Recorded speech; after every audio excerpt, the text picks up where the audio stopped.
নমস্কার বন্ধুরা। পশ্চিমবঙ্গের শিক্ষাক্ষেত্রে আজ এক অত্যন্ত গুরুত্বপূর্ণ দিন।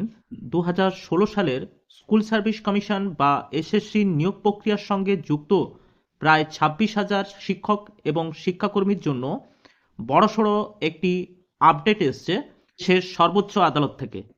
এই নিয়ে আমরা আজ এই ভিডিওতে বিস্তারিত আলোচনা করব। আপনারা যদি আমাদের চ্যানেলে নতুন হয়ে থাকেন তাহলে অবশ্যই চ্যানেলটি সাবস্ক্রাইব করে রাখতে পারেন।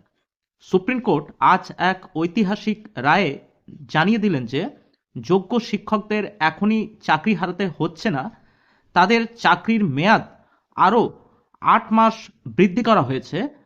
18ই ডিসেম্বর 2025 অর্থাৎ আজকের এই শুনানিতে বিচারপতি সঞ্জয় কুমার এবং বিচারপতি আলোক আরাধ্যার ডিভিশন বেঞ্চে এই নির্দেশিকা জারি করেছেন। এর আগে সুপ্রিম কোর্টের পক্ষ থেকে সময়সীমা বেঁধে দেওয়া হয়েছিল 31শে ডিসেম্বর 2025 পর্যন্ত, কিন্তু আজকের শুনানির পর সেই সময়সীমা বাড়িয়ে 31শে আগস্ট 2026 পর্যন্ত করা হয়েছে। অর্থাৎ আগামী বছরের আগস্ট মাস পর্যন্ত এই সমস্ত শিক্ষক এবং শিক্ষাকর্মীরা নিশ্চিন্তে তাদের পদে বহাল থাকতে পারবেন।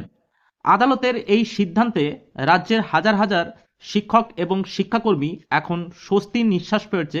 আজকের শুনানিতে স্কুল সার্ভিস কমিশনের বা এসএসসির আইনজীবীরা আদালতের কাছে যুক্তি পেশ করেন যে নিয়োগ প্রক্রিয়াটি অত্যন্ত জটিল এবং এটি সম্পন্ন করতে বেশ কিছুটা সময়ের প্রয়োজন।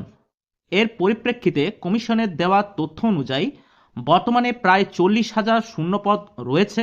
প্রার্থীদের ডাকার অনুপাত 1:1.6 রাখা হয়েছে, যার ফলে ভেরিফিকেশন এবং ইন্টারভিউ প্রক্রিয়া দীর্ঘায়িত হচ্ছে। ফাইনাল মেরিট লিস্ট প্রকাশ, কাউন্সেলিং, রেকমেন্ডেশন লেটার দেওয়া এবং পুলিশ ভেরিফিকেশন, মেডিকেল টেস্ট এই সমস্ত ধাপ শেষ করতে কমিশনের হাতে পর্যাপ্ত সময় এখন আপাতত নেই। কমিশন আদালতের কাছে জুন 2026 পর্যন্ত সময় প্রার্থনা করেছিল, তবে ডিভিশন বেঞ্চ পরিস্থিতি বিবেচনা করে আরও 2 মাস অতিরিক্ত সময় বাড়িয়ে আগস্ট 2026 পর্যন্ত সময় মঞ্জুর করেছে। আজকের শুনানিতে আদালত কক্ষে বেশ উত্তপ্ত এবং বাক্য বিনিময় লক্ষ্য করা যায়। মামলাকারীদের আইনজীবী এবং বরিষ্ঠ সিপিএম নেতা বিকাশ রঞ্জন ভট্টাচার্য অভিযোগ করেন যে রাজ্য সরকার এবং কমিশন ইচ্ছাভাবে সময় নষ্ট করছে।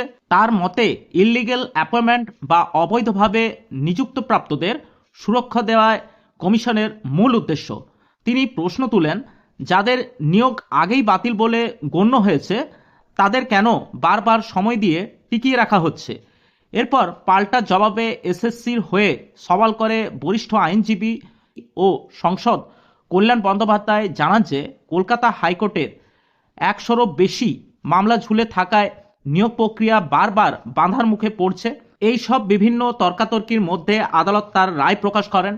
সুপ্রিম কোর্টের এই রায়ে কর্মরত শিক্ষকরা স্বস্তি পেলেও নতুন চাকরি প্রার্থীদের জন্য এটি খুব একটা সুখবর নয় বলেই মনে করছে বিভিন্ন বিশেষজ্ঞরা। এই সময়সীমা বৃদ্ধির ফলে বেশ কিছু নেতিবাচক প্রভাব পড়তে পারে, যেমন বর্তমান প্রক্রিয়াটি আগস্ট পর্যন্ত চললে নতুন নিয়োগ বিজ্ঞপ্তি আসতে অনেকটাই দেরি হতে পারে এবং যারা যোগ্য এবং উচ্চ নম্বর পেয়েও বসে আছে তাদের অপেক্ষার প্রহর আরও দীর্ঘায়িত হবে।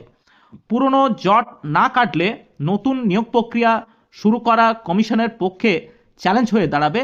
এই নিয়ে পরবর্তী আপডেট পেতে অবশ্যই আপনারা আমাদের চ্যানেলটি সাবস্ক্রাইব করে রাখতে পারেন। আজ এই পর্যন্তই, দেখা হচ্ছে পরের নতুন কোনো ভিডিওতে।